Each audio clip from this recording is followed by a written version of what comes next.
John chapter 13, verses 31 to 38. When he had gone out, Jesus said, "Now is the Son of Man glorified, and God is glorified in him? If God is glorified in him, God will also glorify him in himself and glorify him at once. Little children, yet a little while I am with you. You will seek me, and just as I said to the Jews, so now I also say to you, where I am going, you cannot come. A new commandment I give to you, that you love one another, just as I have loved you. You also are to love one another. By this, all people will know that you are my disciples, if you have love for one another." Simon Peter said to him, "Lord, where are you going?" Jesus answered him, "Where I am going, you cannot follow me now, but you will follow afterward." Peter said to him, "Lord, why can I not follow you now? I will lay down my life for you." Jesus answered, "Will you lay down your life for me? Truly, truly, I say to you, the rooster will not crow till you have denied me 3 times. John chapter 14. Let not your hearts be troubled. Believe in God. Believe also in me. In my Father's house are many rooms. If it were not so, would I have told you that I go to prepare a place for you? And if I go and prepare a place for you, I will come again and will take you to myself, that where I am you may be also, and you know the way to where I am going." Thomas said to him, "Lord, we do not know where you are going. How can we know the way?" Jesus said to him, "I am the way and the truth and the life. No one comes to the Father except through me. If you had known me, you would have known my Father also. From now on, you do know him and have seen him." Philip said to him, "Lord, show us the Father, and it is enough for us." Jesus said to him, "Have I been with you so long, and you still do not know me, Philip? Whoever has seen me has seen the Father. How can you say, 'Show us the Father'? Do you not believe that I am in the Father, and the Father is in me? The words that I say to you, I do not speak on my own authority, but the Father who dwells in me does his works. Believe me that I am in the Father, and the Father is in me, or else believe on account of the works themselves. Truly, truly, I say to you, whoever believes in me will also do the works that I do, and greater works than these will he do, because I am going to the Father. Whatever you ask in my name, this I will do, that the Father may be glorified in the Son. If you ask me anything in my name, I will do it. If you love me, you will keep my commandments, and I will ask the Father, and he will give you another helper to be with you forever, even the Spirit of truth, whom the world cannot receive, because it neither sees him nor knows him. You know him, for he dwells with you and will be in you. I will not leave you as orphans. I will come to you. Yet a little while, and the world will see me no more. But you will see me, because I live. You also will live. In that day, you will know that I am in my Father, and you in me, and I in you. Whoever has my commandments and keeps them, he it is who loves me.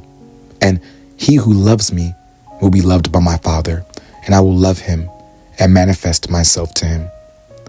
Judas, not Iscariot, said to him, "Lord, how is it that you will manifest yourself to us and not to the world?"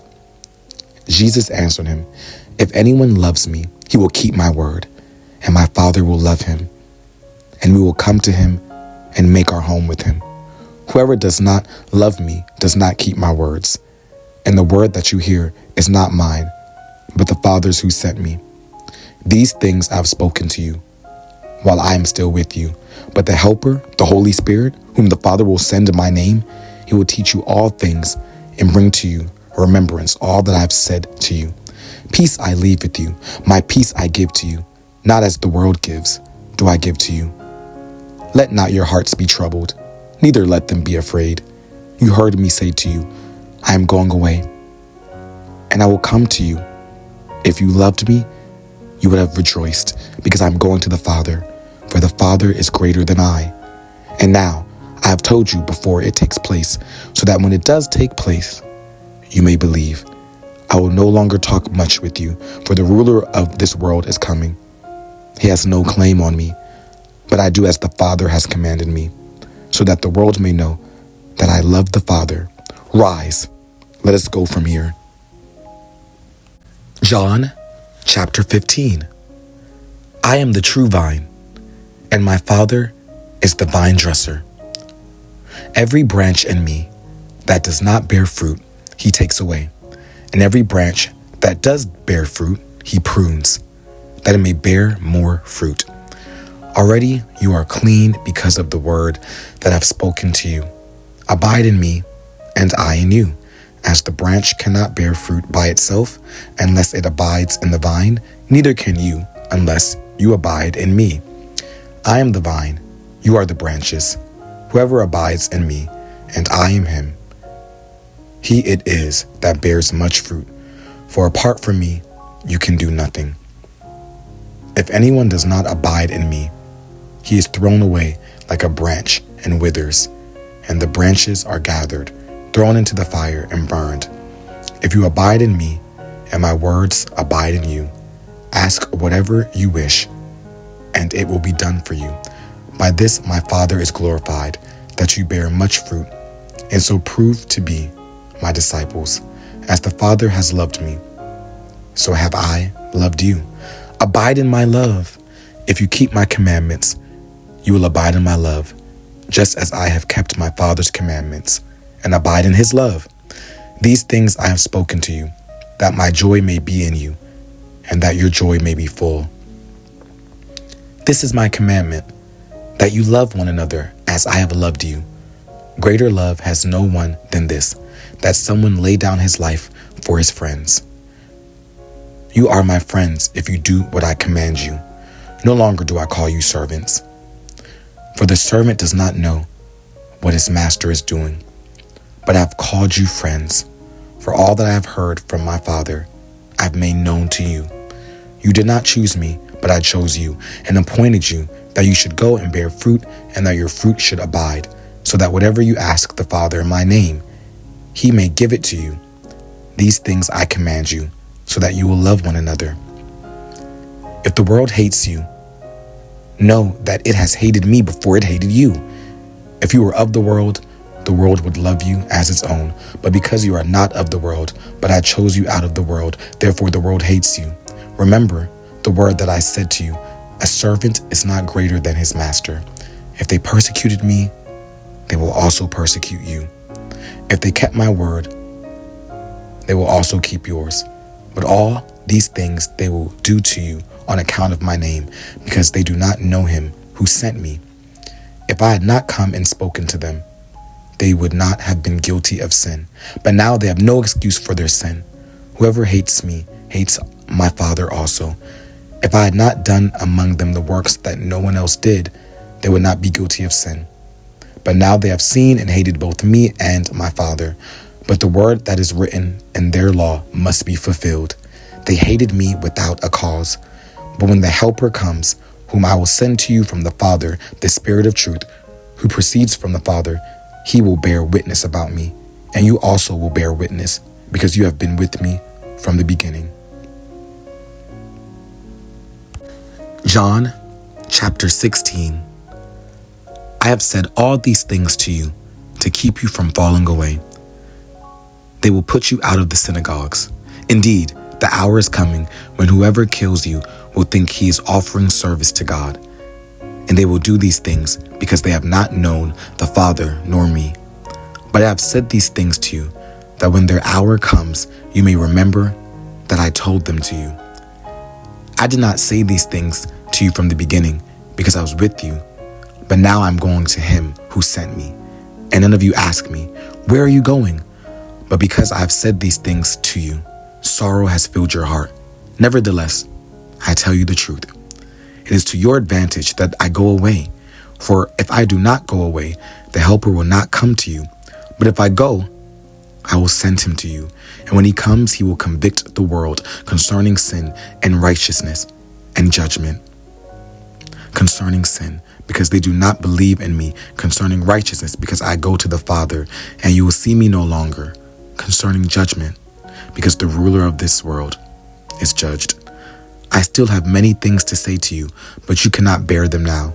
When the Spirit of truth comes, he will guide you into all the truth, for he will not speak on his own authority, but whatever he hears, he will speak, and he will declare to you the things that are to come. He will glorify me, for he will take what is mine and declare it to you. All that the Father has is mine. Therefore, I said that he will take what is mine and declare it to you. A little while, and you will see me no longer. And again, a little while, and you will see me. So some of his disciples said to one another, "What is this that he says to us? A little while, and you will not see me. And again, a little while, you will see me. And because I'm going to the Father." So they were saying, "What does he mean by a little while? We do not know what he's talking about." Jesus knew that they wanted to ask him, so he said to them, "Is this what you are asking yourselves? What I meant by saying, 'A little while, and you will not see me,' and again, 'a little while, and you will see me'? Truly, truly, I say to you, you will weep and lament, but the world will rejoice. You will be sorrowful, but your sorrow will turn into joy. When a woman is giving birth, she has sorrow because her hour has come. But when she has delivered the baby, she no longer remembers the anguish for joy that a human being has been born into the world. So also you have sorrow now, but I will see you again, and your hearts will rejoice, and no one will take your joy from you. In that day you will ask nothing of me. Truly, truly, I say to you, whatever you ask of the Father in my name, he will give it to you. Until now, you have asked nothing in my name. Ask, and you will receive, that your joy may be full. I have said these things to you in figures of speech. The hour is coming when I will no longer speak to you in figures of speech, but will tell you plainly about the Father. In that day, you will ask in my name. I do not say to you that I will ask the Father on your behalf, for the Father himself loves you, because you have loved me and have believed that I came from God. I came from the Father and have come into the world, and now I'm leaving the world and going to the Father." His disciples said, "Ah, now you are speaking plainly and not using figurative speech. Now we know that you know all things and do not need anyone to question you. This is why we believe that you came from God." Jesus answered them, "Do you now believe? Behold, the hour is coming. Indeed, it has come, when you will be scattered, each to his own home, and will leave me alone. Yet I am not alone, for the Father is with me. I've said these things to you, that in me you may have peace. In the world you will have tribulation, but take heart. I have overcome the world."